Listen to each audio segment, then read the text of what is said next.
Assalamu alaikum les frérots, on se retrouve pour une nouvelle vidéo où cette fois-ci, on va poursuivre la revue d'effectifs de l'Olympique Lyonnais et en passant par les attaquants. Donc j'avais déjà fait cette vidéo, mais le son de la vidéo était tellement atroce et horrible que je fais un re-upload. En fait, je refais la vidéo simplement. Donc j'expliquais que dans ce 4-3-3 que j'avais inventé, j'avais une volonté d'avoir des ailiers très percutants, de très bons joueurs de 1 contre 1, qui soient rapides, à la fois capables de mener les actions balle au pied, c'est-à-dire en 1 contre 1, en dribble, on te fait la passe et tu y vas tout seul. Mais à la fois, on te fait une passe en profondeur et grâce à ta pointe de vitesse, tu peux surprendre, on va dire, les défenses adverses. Donc voilà, j'ai besoin de ces aspects-là. Donc dynamique, percutant, rapide, agile. Et puis le fait qu'on soit en 4-3-3 fait que eh bien, j'ai besoin que ces ailiers soient aussi des ailiers qui marquent des buts. Donc, il y a pas la présence d'un 10 ou bien par exemple, dans un 4-4-2, d'un deuxième neuf. Donc, ces gars-là vont devoir faire un peu de jeu intérieur et rentrer dans les surfaces et marquer ou faire marquer les autres joueurs. Donc, voilà. Il y a une volonté d'être décisif. Je veux que ce soit des ailiers décisifs, tout simplement. Et il y a une réalité, c'est que l'Olympique Lyonnais, quand on regarde, on va dire poste par poste, on est vraiment sur des considérations différentes par rapport à l'année dernière. L'année dernière, à droite, par exemple, on avait Karabec, qui n'était pas véritablement un ailier, qui avait cette patte technique pour enrouler des centres de loin, mais quand il s'agit de faire du 1 contre 1, il était en difficulté. Quand il s'agit d'être rapide, de déborder par la vitesse pour mener des contre-attaques, etc., c'était pas la peine de lui faire une passe dans l'espace en profondeur parce qu'il y allait jamais, il n'était pas suffisamment rapide. Donc il y avait ce problème-là avec Karabec, et puis sa rotation c'était Rachid Ghezal. Donc à partir du moment où je parle de Rachid Ghezal en 2026, vous imaginez qu'il y a peut-être un petit problème, les gars. Donc voilà, il fallait pas s'y attendre à grande chose. Pour moi, c'était pas véritablement des ailiers et ça a forcé l'Olympique Lyonnais à beaucoup trop jouer dans les pieds et dans un rythme assez lent parce que en termes de volume de course, répétition de course, percussion, provocation, c'était pas ça. C'était pas ça. Je dis pas que Karabec n'a pas apporté, hein, je vous ai dit, hein. Cette patte-là, patte gauche, a permis à Satriano, a permis à Yaremchuk d'obtenir beaucoup de têtes, beaucoup de phases de centre. Donc il avait une vraie patte, notre ami Karabec, mais c'est pas suffisant. En tout cas, pour moi, je le voyais pas ailier. Et c'est pour ça qu'aujourd'hui, bah, on va l'affronter d'ailleurs en tour préliminaire de Ligue des Champions. J'espère qu'il va pas faire un centre incroyable et qu'on prendra un but. Donc voilà, aujourd'hui on a Ernest Nuama qui revient, puisque l'année dernière il était blessé toute la saison pratiquement. Il a été convoqué avec le Ghana à la Coupe du Monde. Assez surprenant, assez surprenant. Moi, côté ghanéen, je suis amoureux d'un joueur qui s'appelle Abdul Fatahou, qui est vraiment, vraiment incroyable. Moi, je trouve vraiment incroyable ce gars-là. Mais Ernest Noma, c'est pas mal du tout, puisqu'il a cette capacité à percuter, à dribbler, donc le 1 contre 1, frapper de loin, il est capable de centrer également. Passe en profondeur, va falloir on lui fasse, enfin, qu'il fasse un peu plus d'appel en profondeur, mais il en est capable avec son coffre, avec son physique, etc. Il a en tout cas les capacités athlétiques pour le faire. Voilà, c'est juste des modifications dans son jeu où on va demander à Ernest, bah, essaye de faire un peu plus d'appel en profondeur, mais ça devrait le faire, il n'y a pas de souci, c'est vraiment un joueur talentueux, provocateur, vraiment l'ailier moderne tel qu'on l'aime. Donc moi je valide Ernest Nuama et j'espère qu'il va faire une saison incroyable. Et puis le joueur de rotation aujourd'hui c'est Kyle Boudache. Kyle Boudache, bah voilà, c'est pareil, c'est de la technique pure, c'est du 1 contre 1, c'est de l'agilité. Ça manque de puissance dans les dribbles. C'est-à-dire que quand il va dribbler, parfois il peut être un peu tendre et léger, il peut se faire bousculer. Donc il va falloir peut-être améliorer son côté équilibre. Mais c'est quelqu'un qui provoque et qui obtient des pénaltys comme on l'a vu dans les matchs de préparation.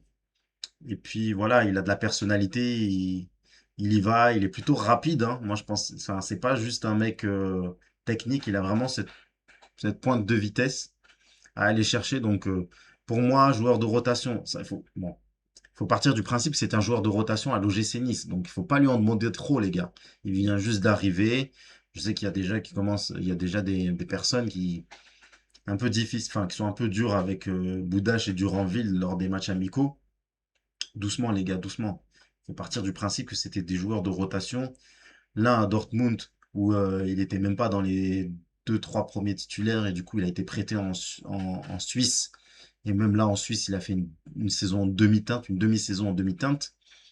Et l'autre, Boudache, qui a quelques belles apparitions avec la GC Nice, mais il restera le joueur de rotation de Mohamed Ali Chaud.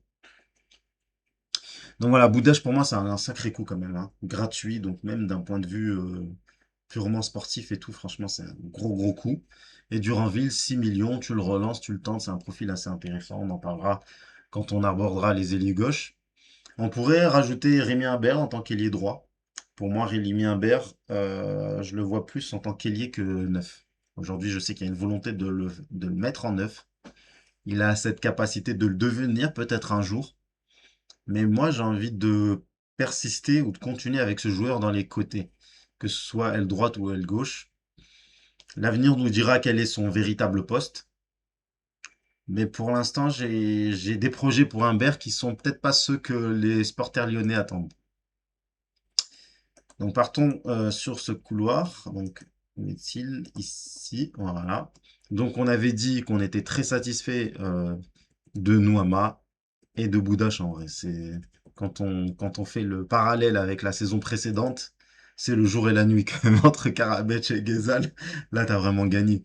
Jusqu'à que, rappelez-vous, hein, Fonseca a dû inventer un poste pour Hendrick de le faire jouer sur l'aile parce que vraiment il y avait personne, les gars. C'était pas possible de faire jouer Karabec, c'était pas possible de faire jouer Rachid. C'est pas possible en fait. Des ailiers aujourd'hui dans le football actuel face à des latéraux qui sont de plus en plus rapides, bah il faut les provoquer en un contre un. Il faut aller chercher des zones de danger, etc. Noama il aura la finition. Boudache en a marqué des buts aussi avec l'OGC Nice. Donc ils ont l'aspect finition et en plus ils ont cet aspect centre. Moi je trouve que c'est des bons centreurs et ils peuvent vraiment. Enfin je suis pas inquiet sur ce couloir droit côté lyonnais. En tout cas je suis vraiment satisfait.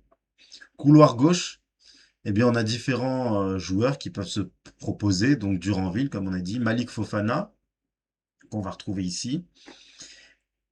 Et puis bon bah Rémi Imbert, on pourrait mettre Adil Hamdani également et puis Enzo Molébé qui peut aussi être neuf. Moi, je préfère neuf Molébé plutôt qu'aile gauche. Donc, Molébé, de toute façon, on part du principe qu'il va être prêté. Donc, peut-être pas trop en discuter de Molébé, c'est dommage. Je pense qu'il doit apprendre beaucoup plus dans la science des déplacements, ce joueur-là. Sinon, il a des qualités physiques indéniables. Il a quelque peu technique, mais pas tant que ça. Mais je pense que c'est plus dans les déplacements, dans la détermination où il va falloir qu'il fasse ses preuves. Et c'est pour ça qu'un prêt en Ligue 1, pour lui, ça pourrait être intéressant. Je vois qu'il y a les stacks de 3 qui est intéressé, Le Havre, l'OGC Nice. Donc à voir. Mais en tout cas, c'est des prêts intéressants. En Ligue 1, pour moi, c'est mieux que la Ligue 2. Et s'il a la capacité de gratter une place de titulaire, franchement, ça serait formidable. Je le prêterais plus au Havre, par exemple, plutôt qu'un l'OGC Nice, où l'OGC Nice il peut être clairement sur le banc. Et ça serait chiant.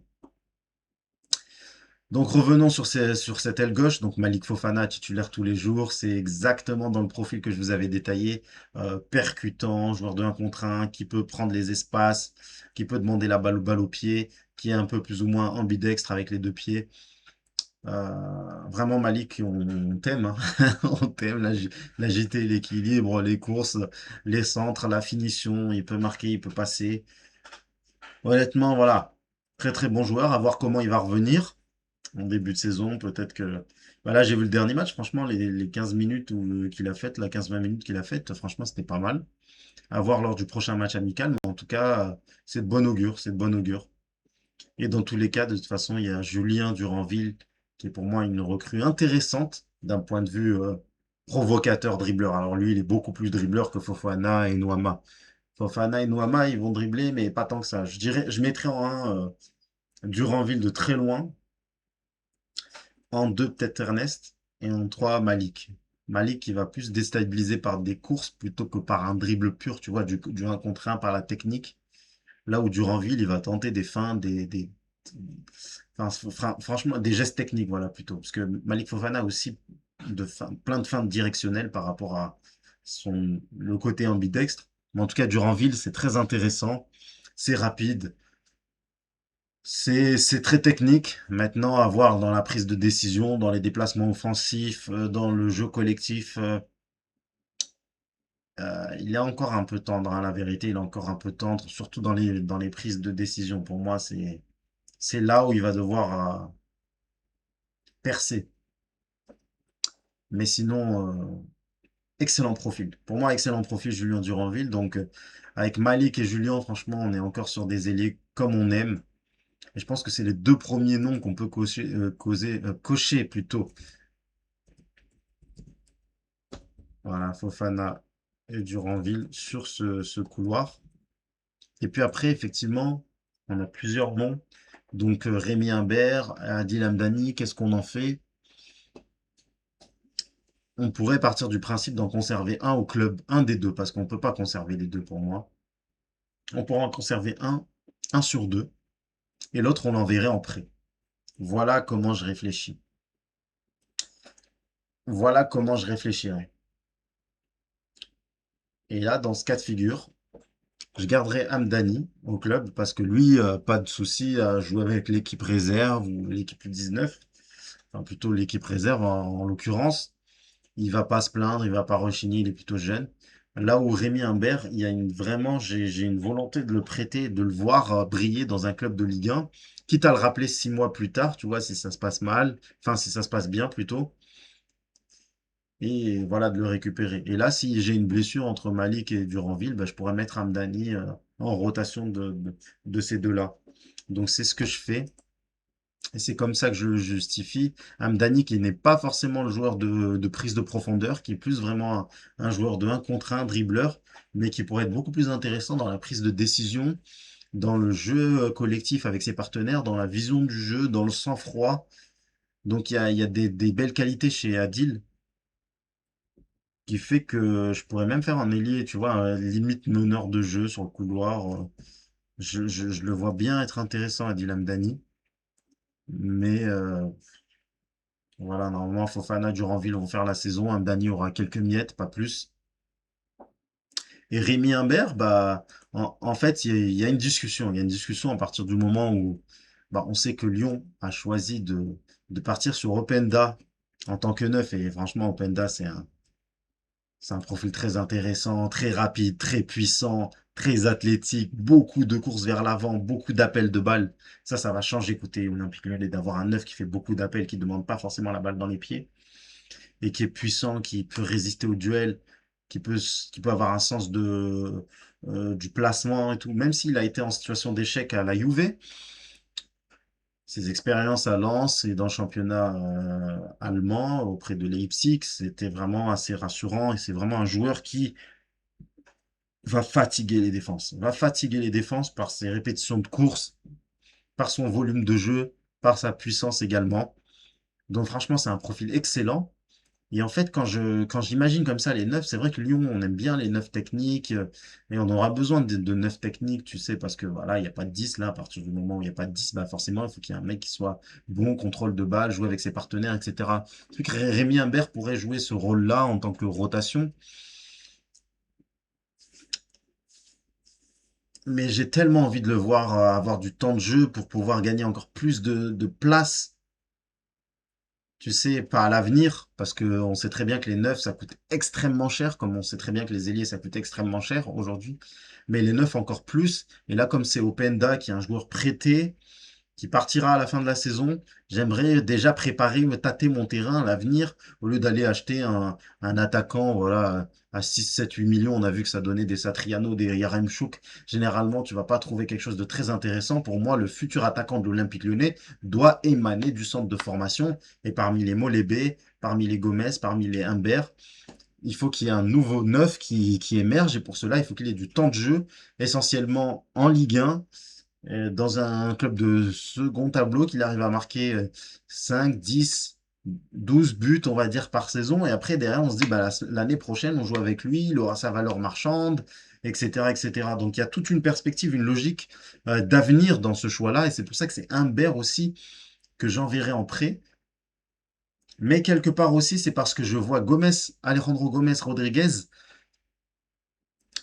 être plus apte à cette position de neuf, parce que pour moi, c'est le calque parfait de Openda, en fait. C'est notre Openda à nous, version low cost, parce que également, il est rapide, il est très généreux dans le volume de course, les appels de balles, si vous regardez pratiquement ses matchs amicaux, etc. Il est puissant pour quelqu'un d'aussi jeune. Vous avez vu ses cuisses, il dégage une puissance. En fait, c'est Openda. C'est un mini petit bulldog, un petit bulldog. Tu sais, c'est un pitbull, tu vois. Et il a ce côté finisseur, ce côté j'ai envie de finir, hein. Après, il a beaucoup de déchets dans sa finition, mais il est encore jeune. Mais il a cette volonté de finir, il a le sens du placement. C'est vraiment un pur neuf, formé neuf depuis le départ, là où Humbert a été plutôt ailier droit, hein, au départ. Et puis il a joué à gauche aussi l'année dernière. Il a eu quelques matchs comme ça. Mais voilà, la volonté, c'est d'installer de véritables neufs. Et pour moi, Openda et Gomez Rodriguez, c'est extrêmement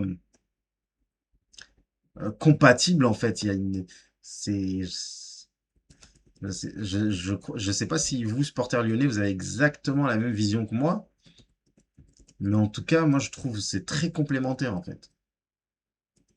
Et donc, t'en sors un, tu ramènes l'autre, tu vois, un pitbull qui sort, le deuxième, il arrive. Oh, quand est-ce que les défenseurs centraux ils vont se reposer? C'est comme ça que je vois l'Olympique Lyonnais, les gars. Donc, Fofana, Duranville, Amdani qui serait plutôt en réserve et quand il y en a un des deux qui se pète, bah, il vient. Noama Bouddha sur les côtés, donc voilà la rotation. Humbert en prêt. Humbert qui fait 6 mois et Molébé aussi. Enfin, Humbert, Molébé qui sont en prêt en Ligue 1. Pour moi, c'est absolument en Ligue 1. Absolument en Ligue 1. Et du coup, ils sont en prêt, ils vont aller se former. On va voir qui c'est qui marche bien. Ni Molébé, ni Humbert, je mettrai des options d'achat. Pour moi, c'est une erreur de mettre des options d'achat et de vouloir s'en séparer. Je veux d'abord voir ce que ça donne. Et voilà, des prêts secs comme on a eu, comme on en a vu avec Hendry, comme on en voit maintenant avec Openda.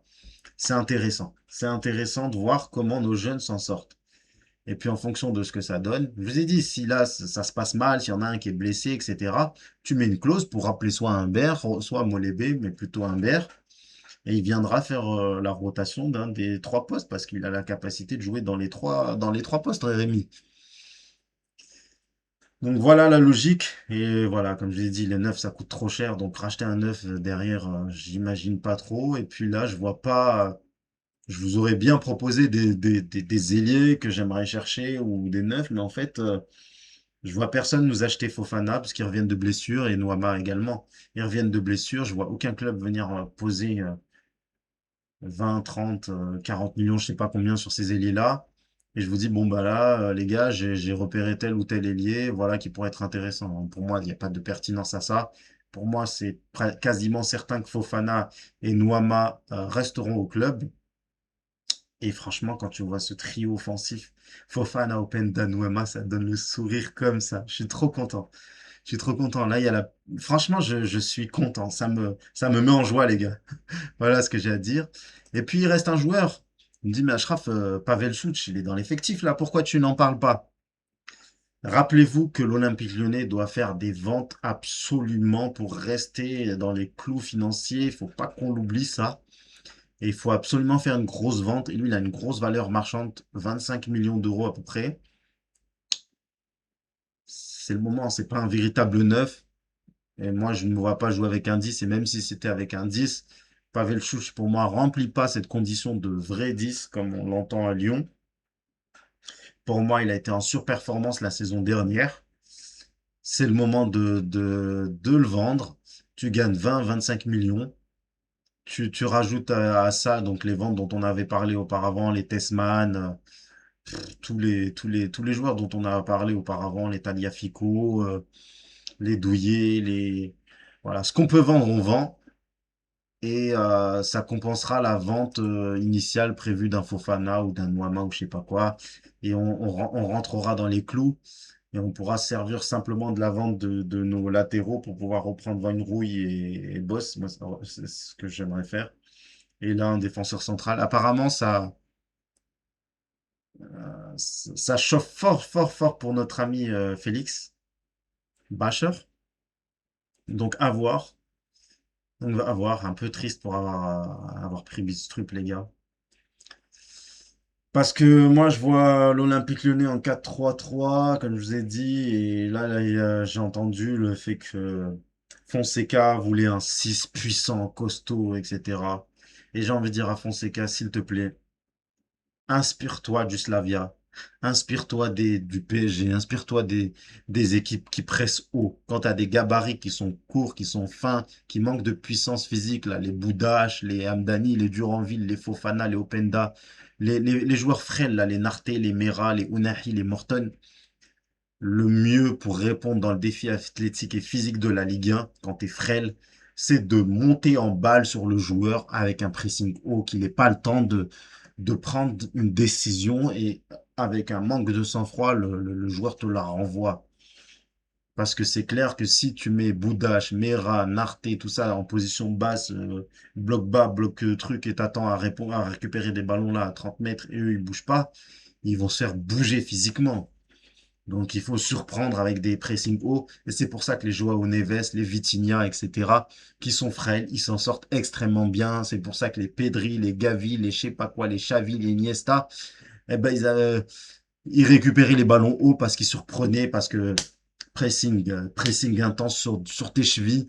Et il n'y a pas besoin d'être un gros Golgoth de 1,90 m pour récupérer des ballons. Faut arrêter avec ce cliché du football à l'ancienne, c'est insupportable. Gardons ces joueurs rapides, agiles, techniques pour pouvoir en- en bénéficier dans les phases de construction de jeu, dans les phases voilà, ouais, de construction de jeu tout simplement, de sang-froid, de technique, de classe. À moins que tu me trouves un gabarit costaud, grand et technique, bah